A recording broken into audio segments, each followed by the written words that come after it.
The book of Job is a poetic and wisdom-filled work of the Bible that addresses themes such as human suffering, divine justice, and the sovereignty of God.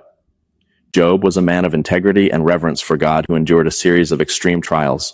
He lost his possessions, children, and health.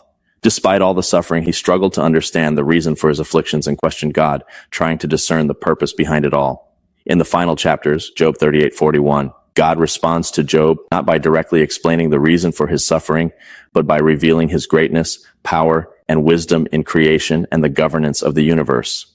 These responses show Job that he cannot fully comprehend God's divine plans.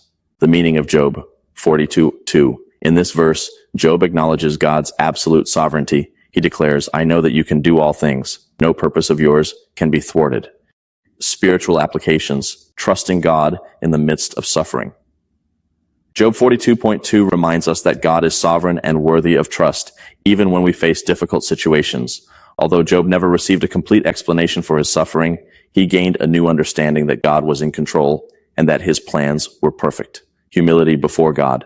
Job's acknowledgement shows that we must humble ourselves before God and accept that our understanding is limited compared to divine wisdom. We may not always understand the why of things, but we can trust that God is working toward a greater purpose. God fulfills his purposes.